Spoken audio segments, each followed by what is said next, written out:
Welcome to the Babblery. Working, parenting, playing, voting, advocating, and creating as women.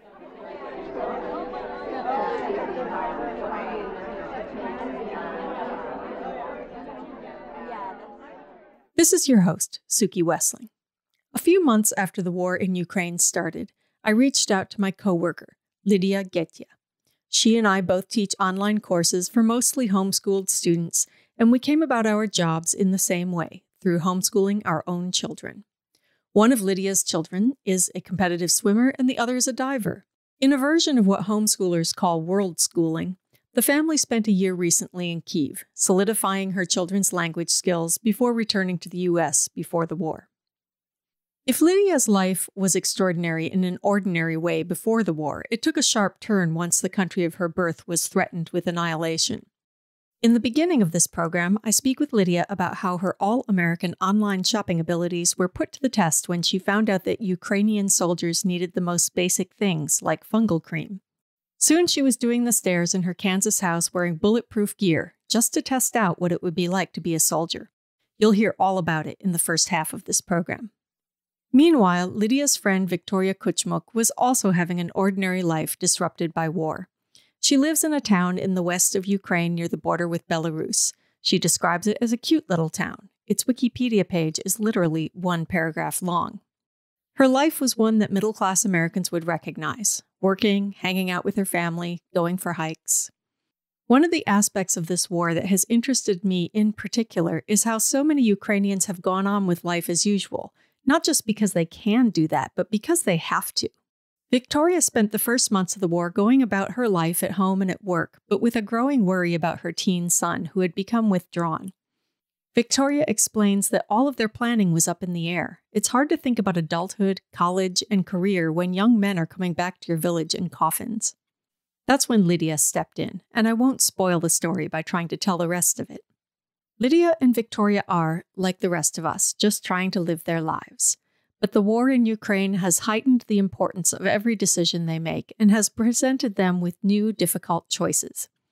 In the end, the distance between them ends up bringing them closer. Listen in.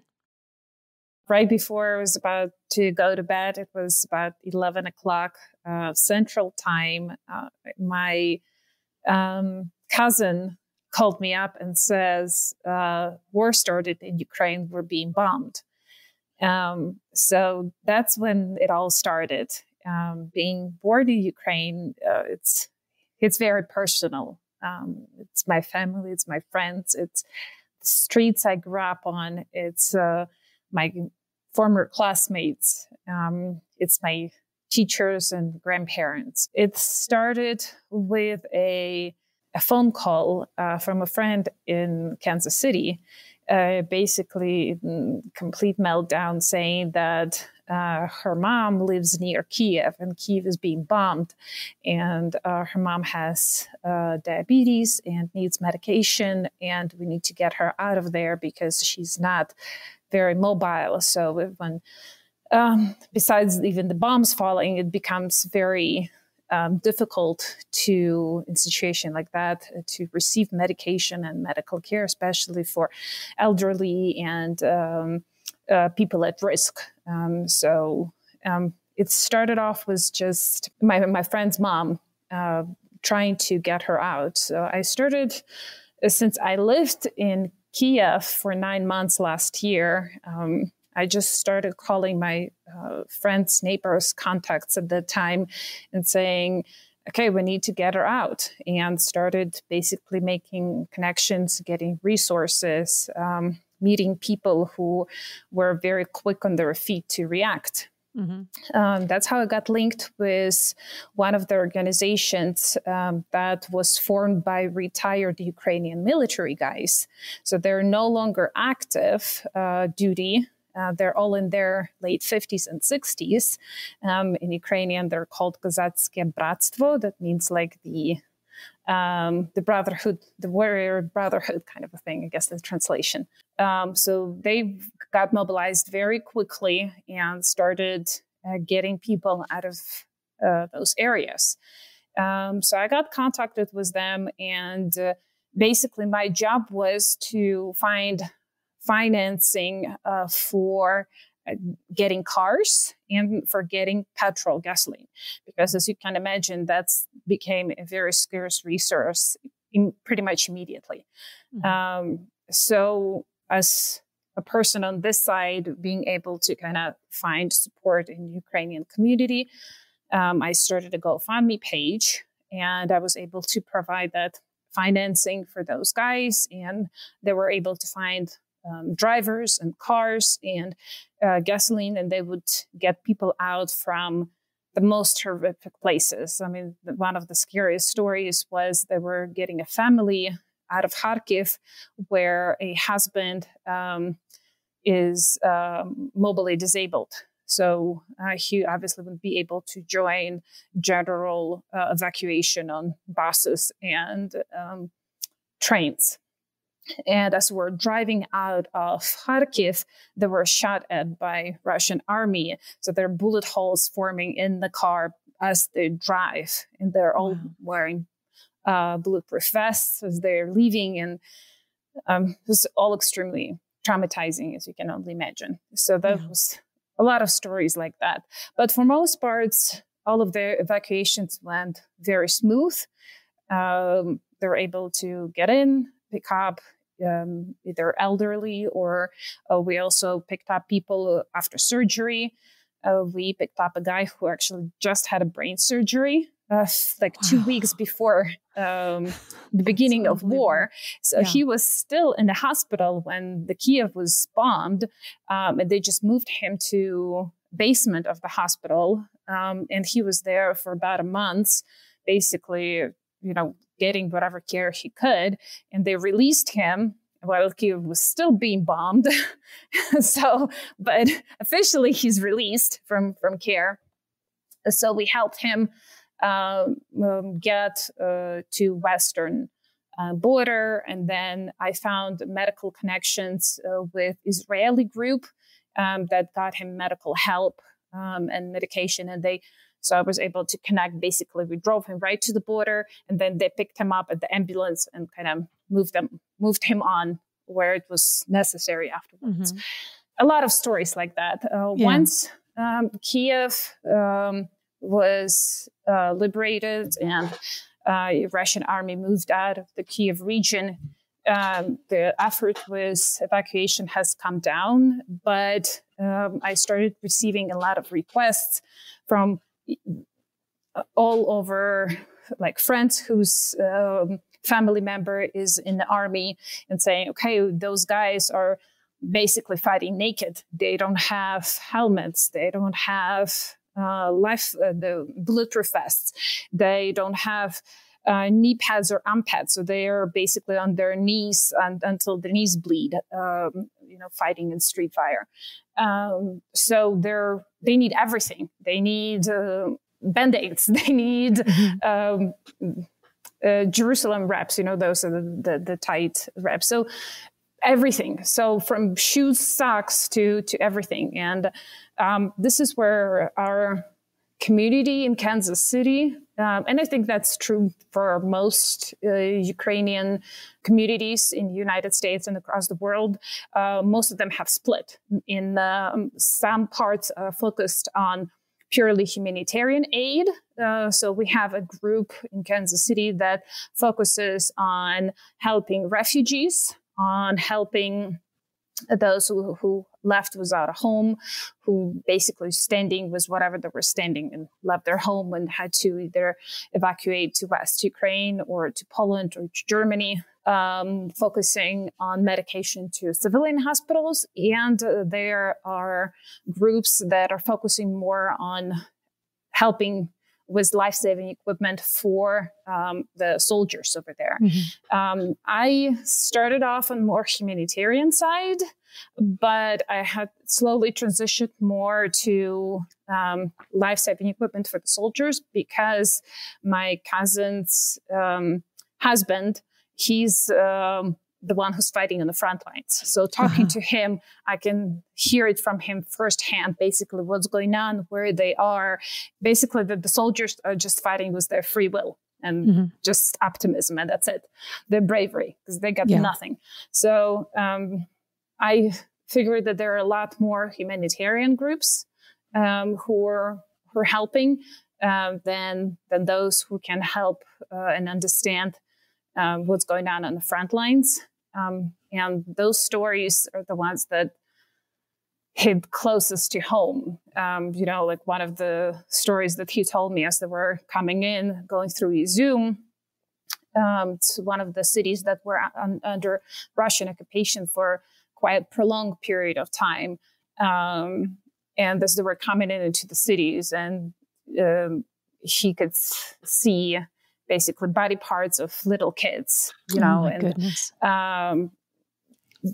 It's completely destruction and devastation of whole towns. And we're not talking like a third world country. We're talking cities European cities. So basically, if you think equivalent of, let's say, like size of Dallas, Texas, to be completely gone to the ground and no buildings left and just complete devastation and death and people under the rebels that were screaming for help for weeks and nobody could help him. Mm-hmm. So a lot of stories like that caused me move a little bit to kind of focus on more of like a tactical side. But they really overlap, I would say. I work with a group right now. I was two groups. One is, it's called Rivne Humanitarian Hub. And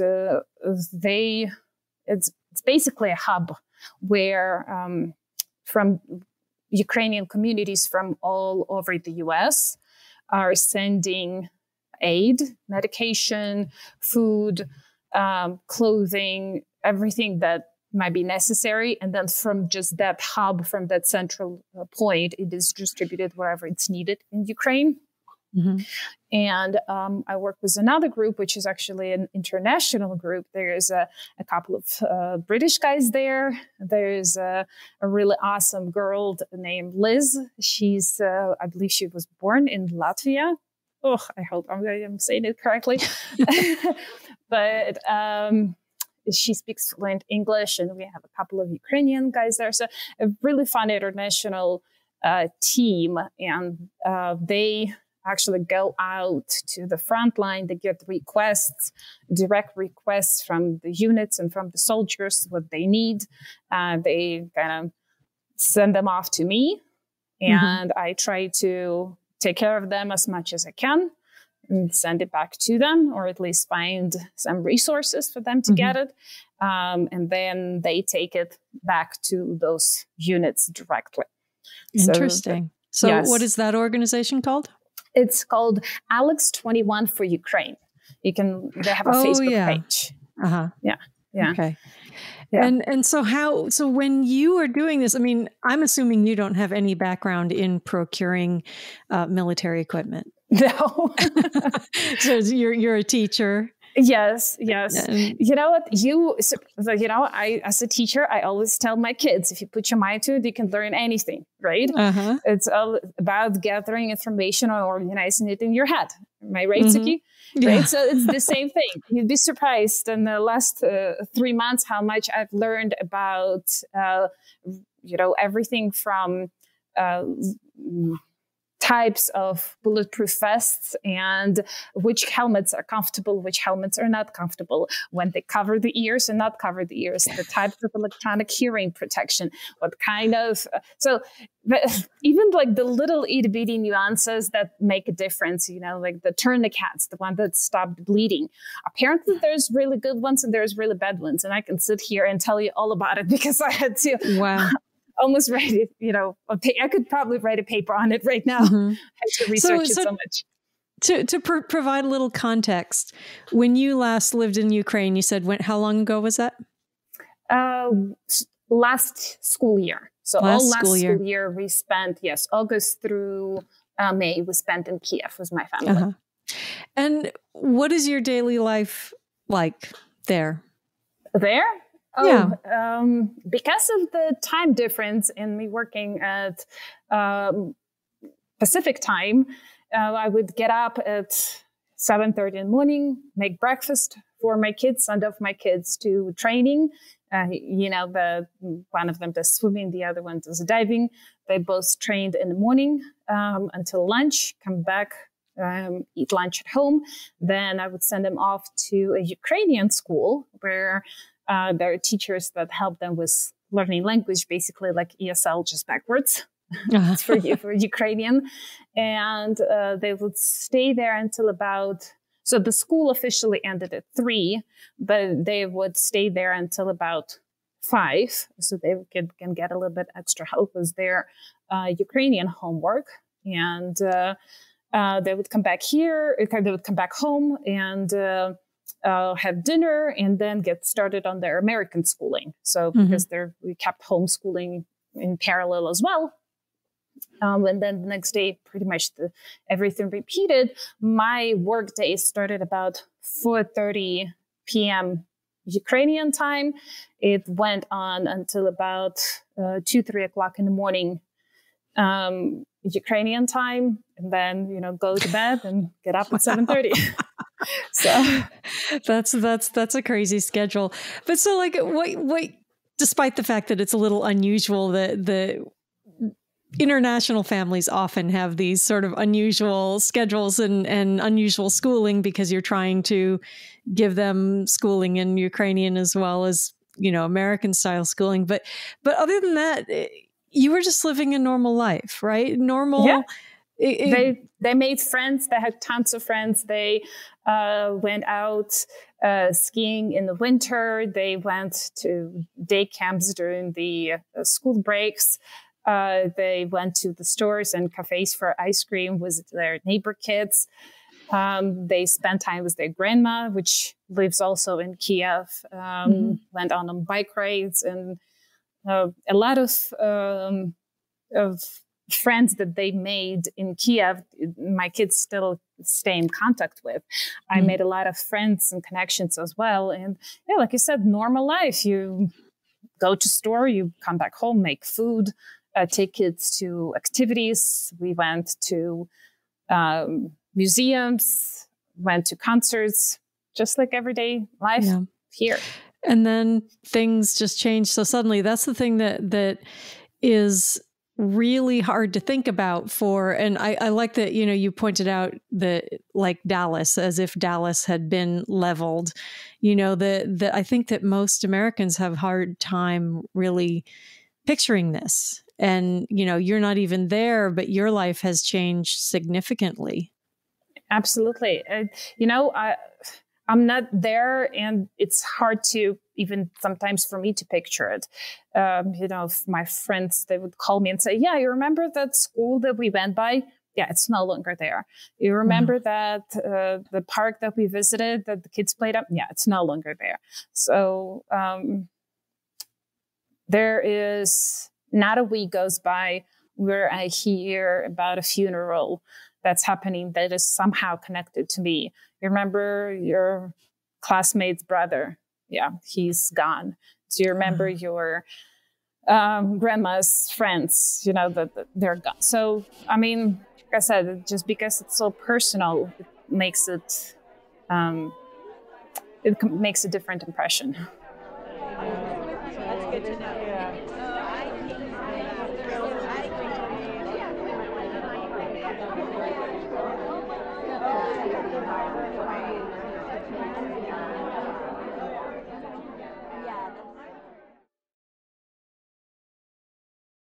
Soon we'll be joined by Lidiya's friend Victoria, and we will hear how Lidiya's work has taken an extremely personal turn. But first, let's hear how helping to save the country of her birth becomes Lidiya's primary work. The survivor's guilt is strong with this one, very strong. And it's not only for me, it's for everyone who's have Ukrainian heritage. I think that's one of the reasons why I split every second of every minute into, doing what I need to do for my family here, as well as doing everything possible and impossible for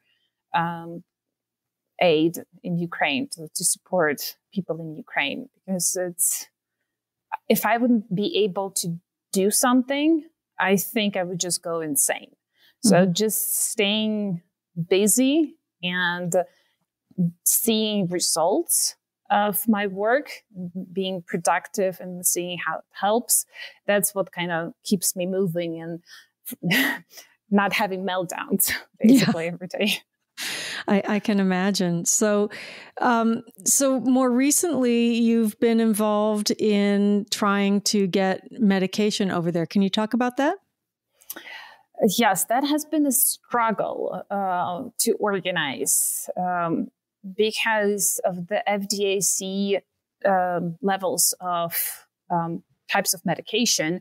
We were only able to send previously only over-the-counter types of medication. And even that, we're still buying it not a cheap price. We're able to get some donations, but we still have to raise money for each box, at least at some level, even if it's at cost, if it's sold to us at cost. So the over-the-counter medications that you've been getting, what sort of things are needed? Everything from fungal cream, which is extremely needed right now because the weather is heating up and all of the soldiers are wearing very heavy bulletproof vests all day, and they don't have a light proper gear. So they're still wearing, a lot of them wearing winter boots and winter gear.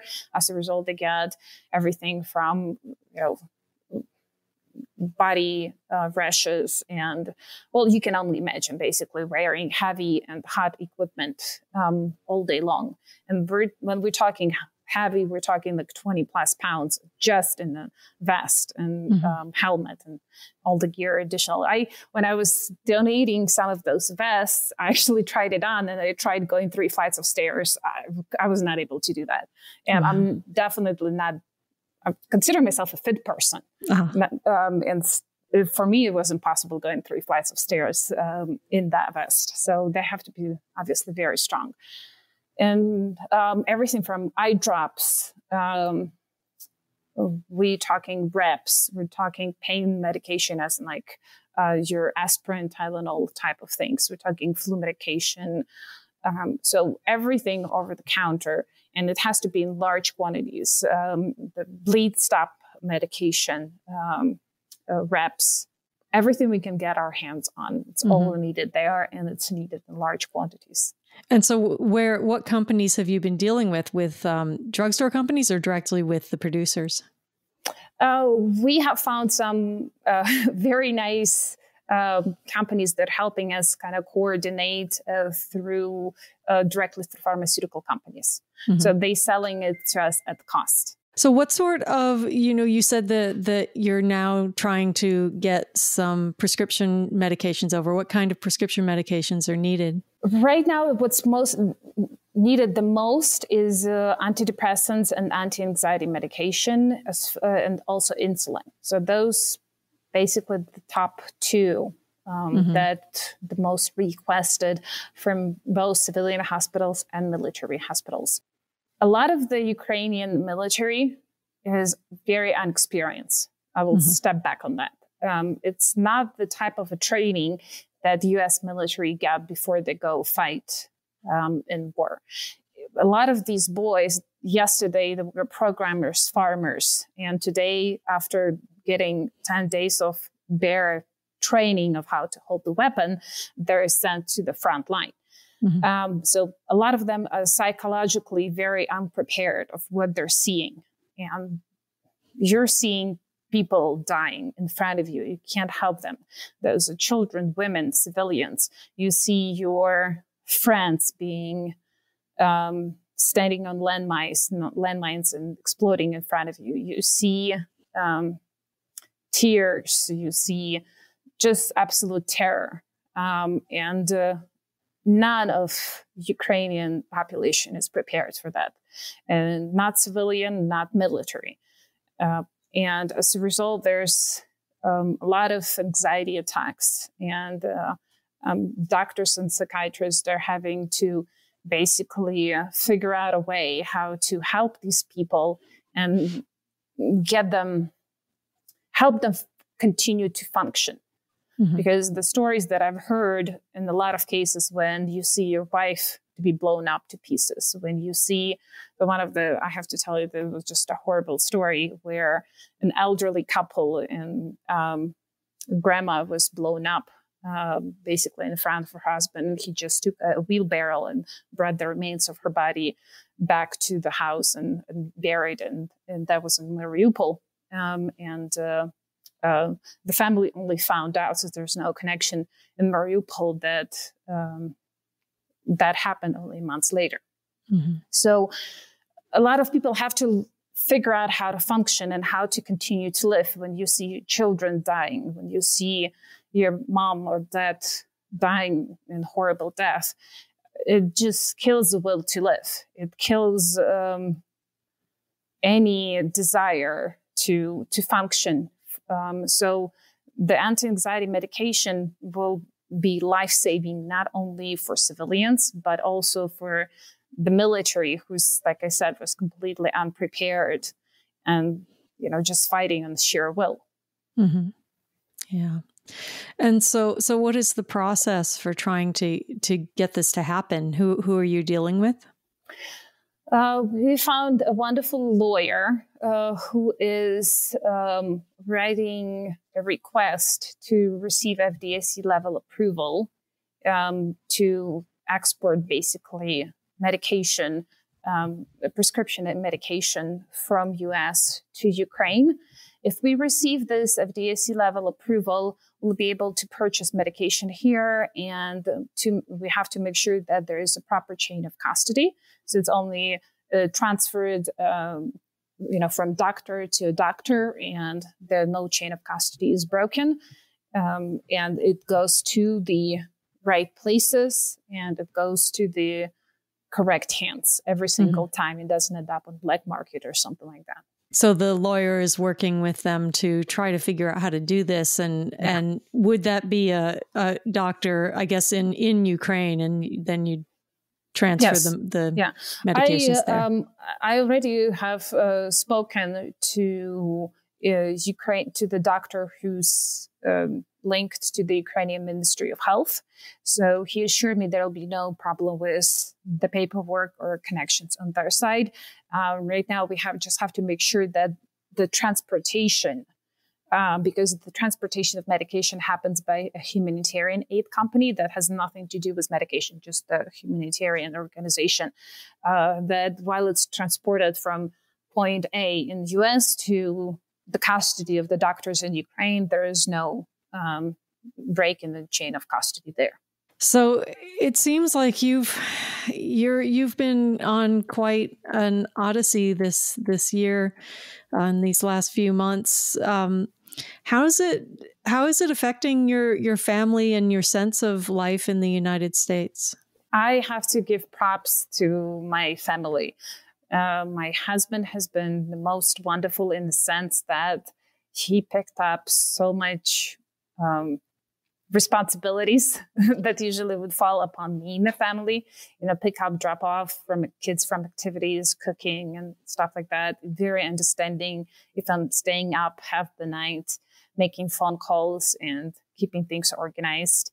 And I can tell both of my girls, even though they're only 12 and 10, have really matured. And I remember a couple of months after the war started, we were driving somewhere, and I said to my girls, "I'm sorry, girls, I feel like I've been really neglecting you and not giving you enough attention the last few months, and I feel guilty for that." And their reaction moved me to tears, because they said, "Mom, how could you even say that? You're saving people's life. I mean, we're going to do everything that we can do to make sure that you have time to do so." And they have. Both of the girls have really stepped up to give me that free time to volunteer more. Everything from helping around the house to making sure that their homework done and they're prepared for their swim meets, and reminding me about whatever training or gathering that I forgot about.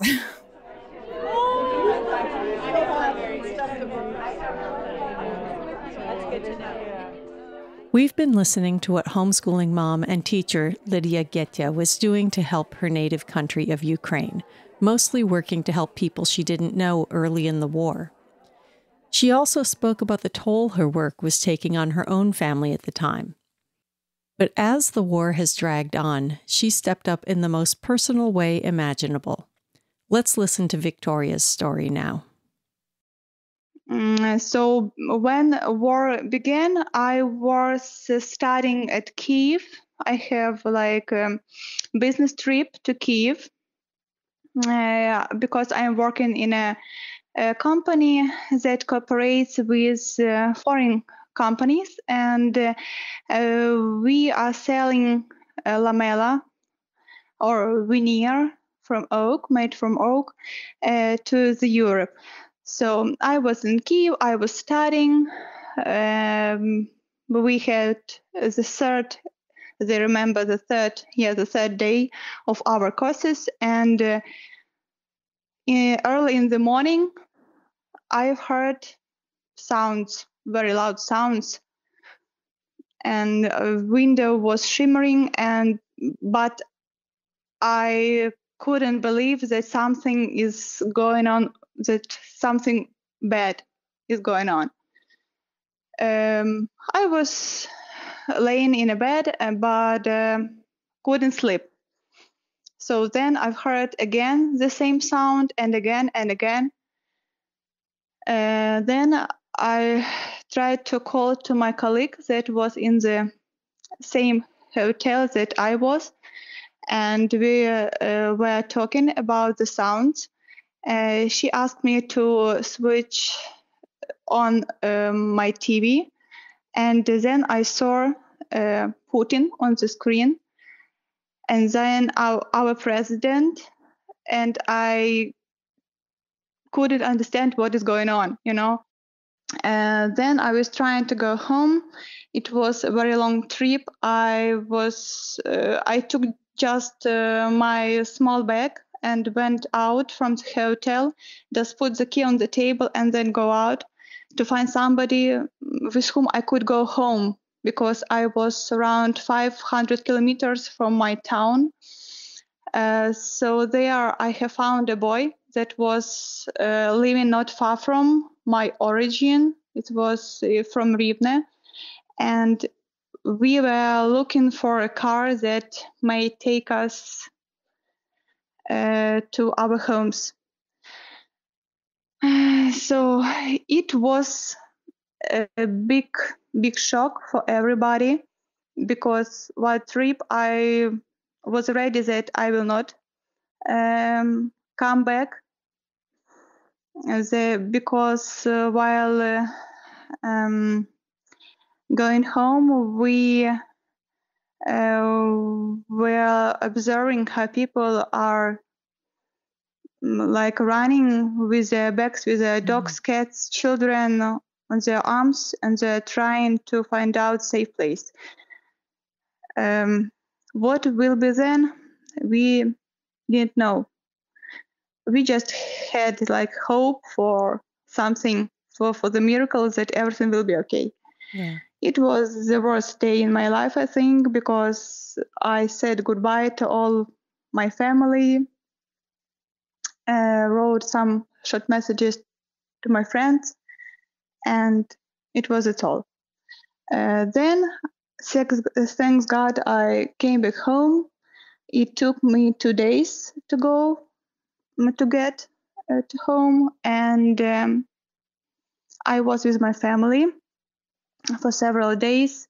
We were discussing what to do, to go abroad maybe, or to stay here.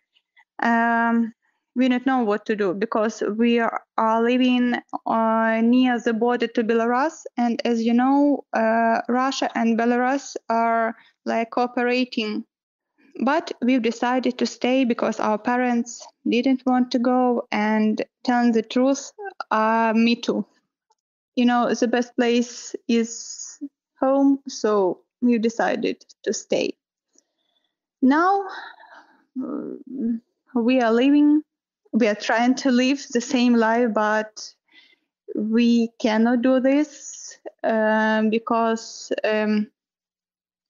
The bomb attacks are not very often in our origin, just several times for the last month. But we have these alarms. We have to hide our children also to the shallows, and we do not have electricity all day long. We have breaks when we do not have it. So many companies are closed. Many shops are also closed. We have opportunity to buy food, water, everything, but it's not the same as we have before. Yeah. Everything is gray, dark, and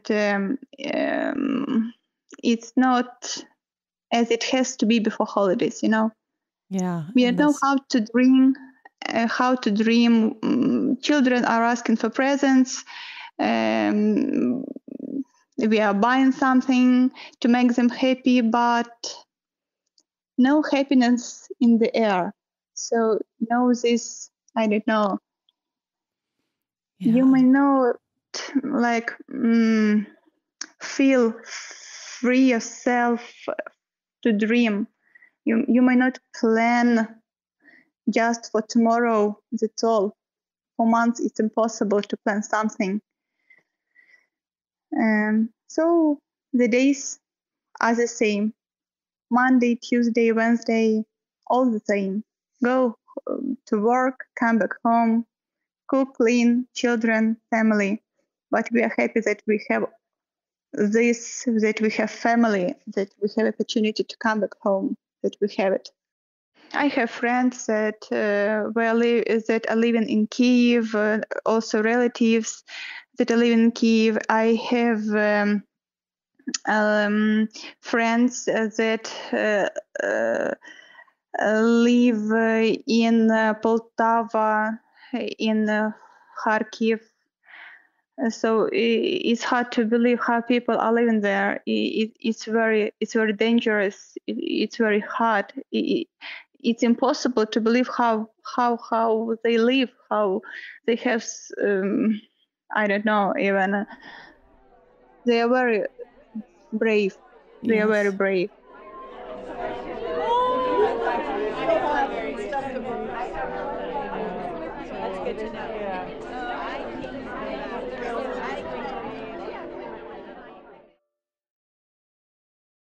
As the war continues in Ukraine, everyday people find themselves in the position of having to make extraordinary decisions.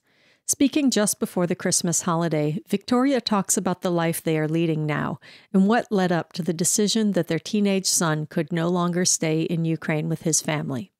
In this final segment, we'll hear how Lidiya, safe back in the United States, sees another opportunity to help people in her home country, this time in a very personal way. For last week, we had 3 soldiers that came back home, and we had 3 funeral ceremonies in our town. So just for last week. Yeah. These soldiers were very young men, just 27, 24 years old. So it's not fair. It's not fair. I don't know. Tell the truth, we have everything what we need. Material things: food, water, roof over our heads. We have work. We have opportunity to go to the street and walk, and to go to the shop, and to go, I don't know, to relatives, to see them, to talk with somebody. Yes, we have everything, all this stuff, we have it, but it's not the same that we had before. My younger son is 6 years old. He goes to school. It is his first year at school. He's studying. He's trying to study because our classes are shorter than usual because we don't have electricity at school, just several hours. So they may go just for several classes. He doesn't understand everything as I see. He knows that is war. We are talking about this. We are not afraid to talk. He is asking questions. He knows much from news. We are watching news together and we are discussing because we want him to understand everything. It's difficult to explain why we have this situation, but and why we do not have opportunity to go somewhere. Why many his friends are abroad. They had to move. It's hard to explain why we don't have internet, electricity, and sometimes water. Why his older brother had to go abroad. But it's so. I don't know, maybe we have to ask somebody what to do because he doesn't want to paint. He liked to do it before war, and now he doesn't. He doesn't know what to paint. My older son is now in USA, so I took him on October to our friend Lidiya. She's a very kind person. She's Ukrainian, and she now is a citizen of United States. She has a very beautiful family, 2 adorable daughters, Ira and Natalia. And one day, Lidiya calls us and she proposed to take our older son to USA and that she will help us with this because there he will have opportunity to study. So he likes United States. He likes his school very much and his classmates. Now he's swimming, he's studying. His swimming team is very also cool. He's talking much about people that are supporting them. Not even Lidiya with her family. They are very kind and a very so open-hearted person. I don't know how kind you have to be to take another children to your family. I cannot explain because it's not easy sometimes with your own children, but with children from your friend or other family, it's very hard. It's very hard. Besides, she has daughters, and she took, like she says, not a boy. I took a son. So she names herself that she is a new mom for Stas. So my older son is his name is Stas, but in USA at school he is named Stan. He likes his new name. It's easier to pronounce, like Stan. It's I guess it's an adventure for a young teenager to get to change his Yeah. name and his place and Yeah. Yes, but now he is like smiling, he's laughing more. When he was here, he doesn't talk even much, because I think that younger children like do not understand the whole situation, what is going on. But teenagers, they are not easy if everything is okay. They have their own problems, their own opportunity to the situations. But now I think that teenagers are very like they are not open with their problems. They are closing here. They do not want to talk why they are sad, why they do not want to eat, even to study, to go and to play and to with their friends. I don't know. My son was sitting all the summer at home, and he doesn't want even to go for a walk with his friends. I don't know why, but now when he is not here, he is not at home, like he has another life. He has opportunity to speak with happy people. mm-hmm. Here everyone is like, no, I cannot say that we are unhappy. No, but even in the air you feel all this sadness, all this darkness. It's different. Because while I was with Stas in USA, I was there during 3 weeks. So I felt this difference. Just when you go abroad, you feel this difference, because we even forget that we had another life. We forget this. We are like live in another world, in another, like in a dream maybe, that never ends.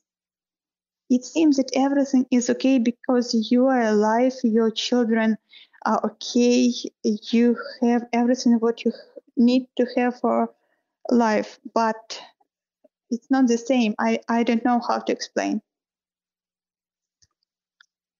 I can imagine that it's hard because you can't really think into the future. Yeah, you cannot plan. You cannot plan, and you can plan for your children, because you don't know what will be here in a year if war will not be ended. The I don't know, the third part maybe of our country, even, oh no, maybe the half of the country is so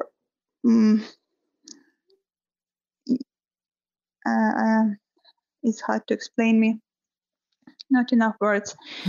In such a horrible situation that people had to move, all buildings are destroyed, no electricity, no water, nothing. So even if a war will be ended now, we need maybe 10, maybe 20, maybe more years to rebuild everything, to renew everything. And what will be with our children here? They don't have opportunity to study, to enter the university. And what then? It's hard to plan something. Yeah. Even holidays, we may not plan even our holidays.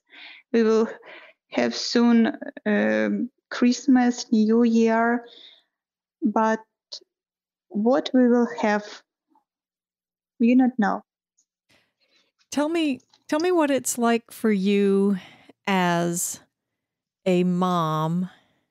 How it's changed for you that you can't plan for your children, and you have children that are in very different stages of life. So it must be very different for the two of them. Everything has changed. Everything, because I wanted my older son to study abroad, sure, but I was dreaming that it will be his choice to, after he will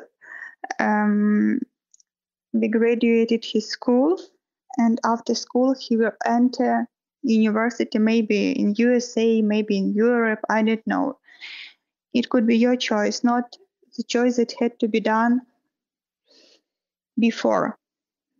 He's not so enough old to go somewhere without his parents. What about younger son? He is missing his older brother, his best friend. Now he is alone here. I and my husband, we are trying to support him, but it's not the same. He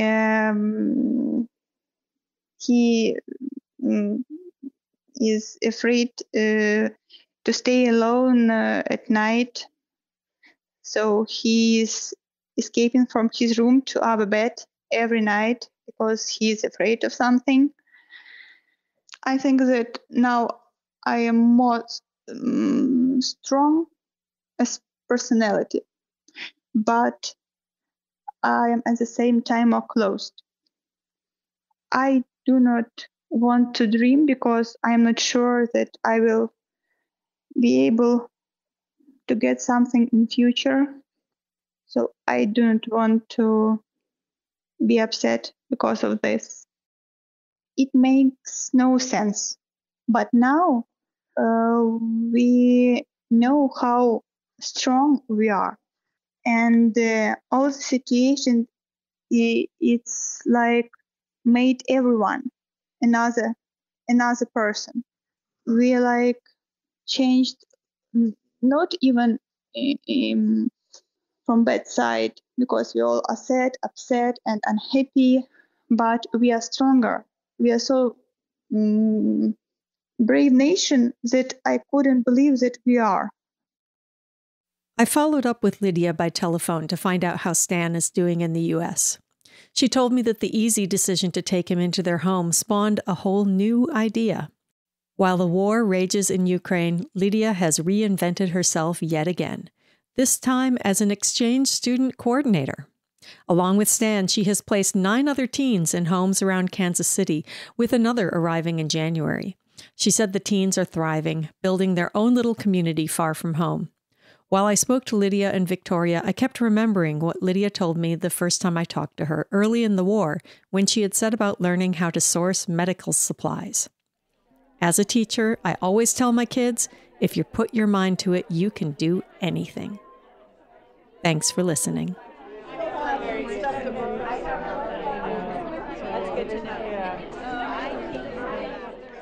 Visit Babbelry.com for links and information about this podcast.